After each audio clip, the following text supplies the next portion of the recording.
Adolf? I don't think I can do this. Was?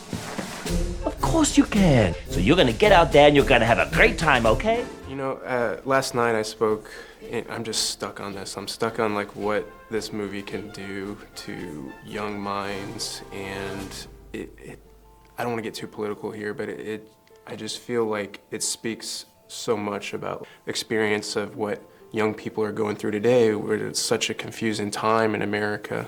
But was there an aspect of the film that just you latched onto, like it just spoke so much to you that you could feel like this internal change kind of taking shape? I think so. I think the whole film, like on everything I've done so far, I've taken a lot from like every project or whatever, and with this one just kind of thinking about how important it is for people to understand that everyone comes from a different background, has a different religion, way of life, whatever, and that we all need to accept that, and because in order to live in the world in harmony together, we gotta, you know, understand that there's so many different kinds of people, and no one can think the same things or believe or the same things or whatever. So I don't know, I just think that's one of the messages of the film, of acceptance. Well, I think a lot of people will respond to the way your relationship with JoJo and how you treat him. You don't immediately criticize his thinking. It's kind of like this slow reveal for him. You like turn it inside out in a sense. Has that changed the way that you reason with people who may have a view that doesn't align with your own? I don't know. I don't think so. I think I've never been someone to go, you're wrong, you know, I don't, you know, I've always been someone to go, okay, that person's got a different opinion than me and that's fine and we can talk about that. I've never, yeah.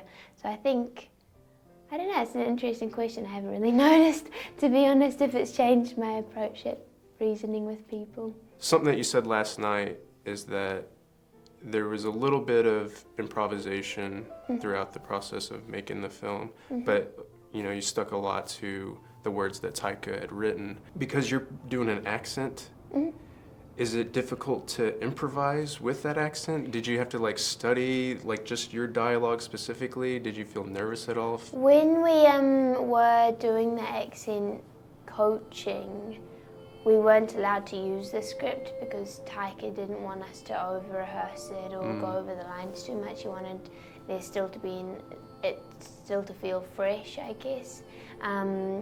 So a lot of the time when we were practicing our accent and everything, would be with poems or excerpts from books and that kind of stuff. For my role and Roman's role, we didn't really improvise a lot, or like, you know, we didn't really change the lines very much or anything. That kind of always stayed the same. Where the improv was in our movements or in the delivery of the lines, not in the lines themselves, I guess. Whereas for Stephen Merchant, he says in Q&As that he's not the best with accents. I thought he was pretty good, but he says he's not the best, and so he like worked really hard on his lines and broke them all down into different sounds and everything. When he got to set, he did all of that, and then Taika said, okay, now improvise, and Stephen was like, what?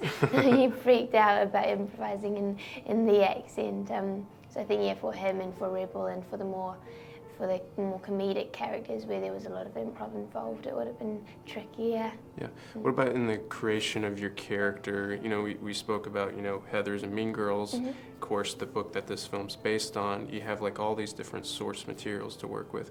Is it important for you to create like a backstory for your character that we don't necessarily see or get a full grasp of on screen, but she feels like so much like a human character? Is it important for you to do that with all the characters that you play in the films that you're a part of?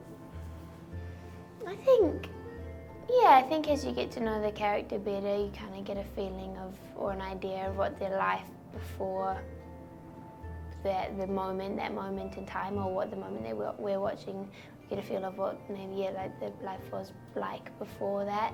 With Elsa, I knew you know, I knew what had happened to her parents, and I kind of knew her journey to how she got to where she was in JoJo's house.